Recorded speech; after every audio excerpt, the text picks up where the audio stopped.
Why you feel stuck and how to finally start. There is something you really want to do or start to do.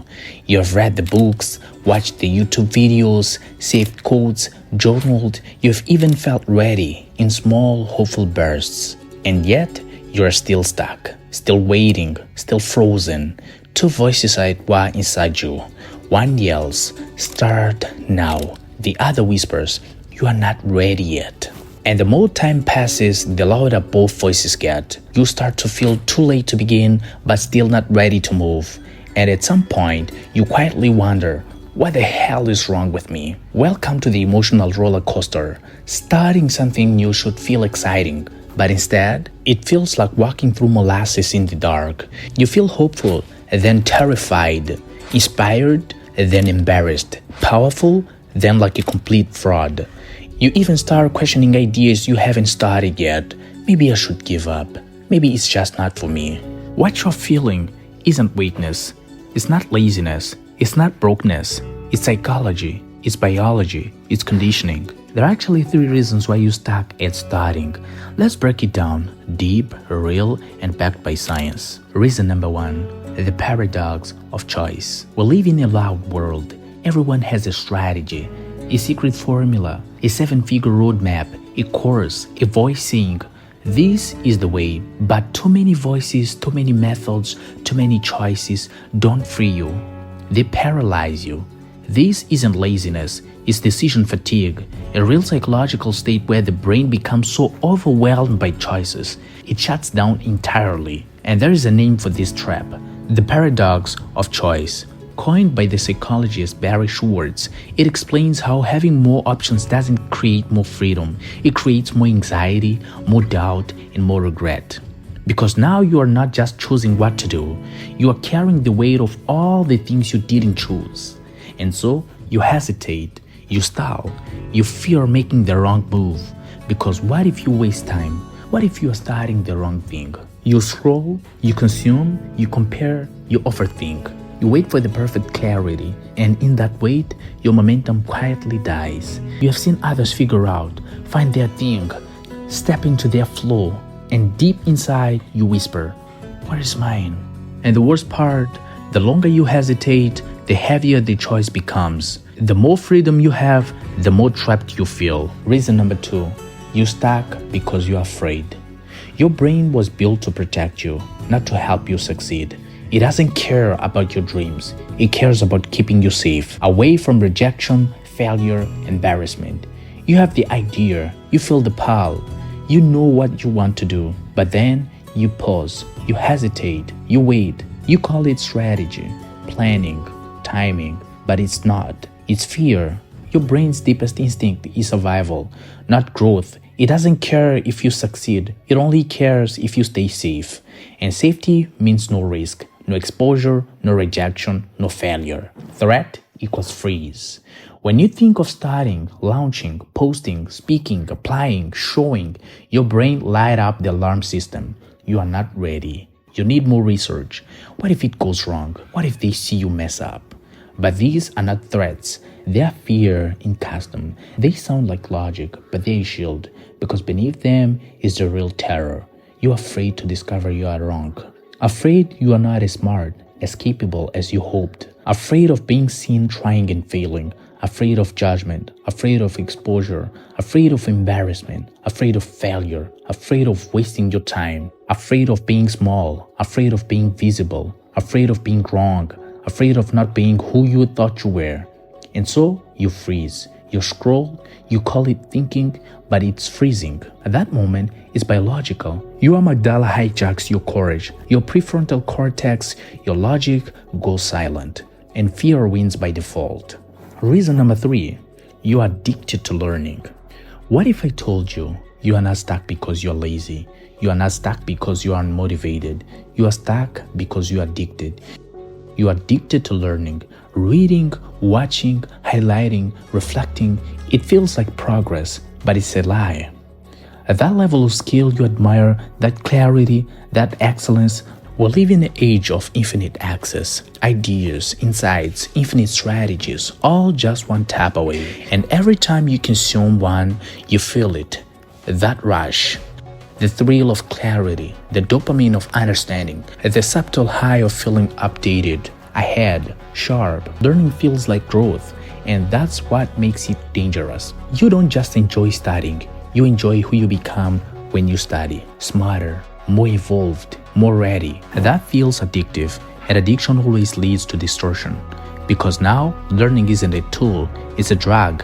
You consume ideas the way others consume sugar, for comfort, for stimulation, for control. We fall into what could be called addictive learning, the kind of learning that rewards us emotionally but roots us of motion. It makes us feel advanced, updated, smarter, but it keeps us still. And the more prepared you are, the harder it becomes to start. You've studied excellence, so now you feel looking average. You've seen mastery, so now you're ashamed of being a beginner. So what do? You keep learning and call it progress. But there is a different path, competitive learning, the kind that only happens when you are only in motion. You begin, you fall, you adjust. You learn not to feel ready. You learn while building, breaking, and rebuilding. Because here's the truth. Knowledge has no value until it's converted into motion. Ideas are worthless without execution. Confidence doesn't come from clarity. It comes from contact. So study, yes, but don't let study become your prison. You don't need more time. You don't need more theory. You need proof. And proof only comes from action. It's not progress if nothing changes. It's not growth if you never move. You've taken the first step toward lasting change. Awareness dissolves confusion, and with clarity comes power. It's not longer about willpower or waiting for perfect moment. Let's go through 3 essential steps designed to unstick your momentum, unfreeze your energy, and dissolve the paralysis that's kept you standing still. These aren't just tools, they are turning points. With them, you can begin with confidence, continue with purpose, and never again be held by hesitation. Step number 1. Start before you are ready. There's only one way out. You jump. You leap before you are ready. You throw yourself off the cliff of fear with nothing but the faith that wings will grow on the way down. Because readiness is a myth dressed in logic. It's perfectionism pretending to be wisdom. You will never feel prepared. You will never feel qualified. You will never feel enough, because enough is not a feeling. It's an echo of action. Clarity doesn't wait at the starting line. It meets you midair. Confidence doesn't lead. It follows. So stop asking if you are ready. Ask this instead. Am I willing to suck at this long enough to be good? That's the real question. Because all beginnings are ugly. They are messy, uncertain, awkward, and beautifully human. Start badly. Start afraid. Call it the first draft lifestyle. Or how every book, every film, every business, every revolution was born. Step number 2. Remind yourself of who you are becoming. Every bad decision is still forward motion.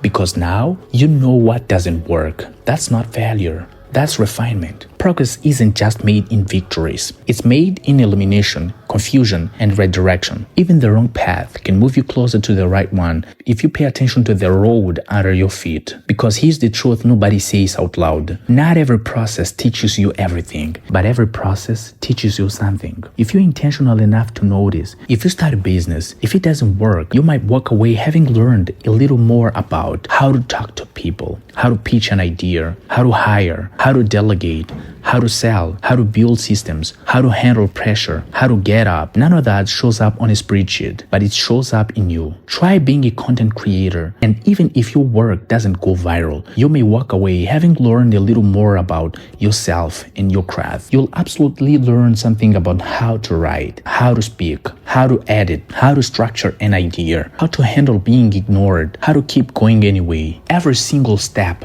even the one you fumbled, gave you a tool, a lesson, a scar that turned into skill. It changed your writing. It sharpened your intuition. It broke a belief and built a new mindset. You have become stronger, smarter, sharper, and more strategic, but because it didn't come with applause, you forgot to count it. And here's the danger. If you don't pause to reflect, you'll believe you are behind, even while you are growing. Step number 3. Your environment is everything. Everyone says you are the average of the 5 people you spend the most time with, but no one talks about this. What if you don't have 5? What if you are alone? What What if no one knows what you're trying to build? What if your cycle is just silence and the only voice you hear is the one in your head telling you to wait? That's where the real danger begins. The average becomes isolation, and isolation becomes slow self-sabotage. You are not stuck because you are lazy. You are stuck because you haven't shared the vision, because no one's pulling you forward. No one is calling you higher. No one is checking in, demanding more, expecting better. And without that pressure, comfort wins. Yes, the path to something great is often walked alone, but greatness was never meant to be built in isolation. You need powerful people in your corner. You need a cycle that stretches you, not just friends,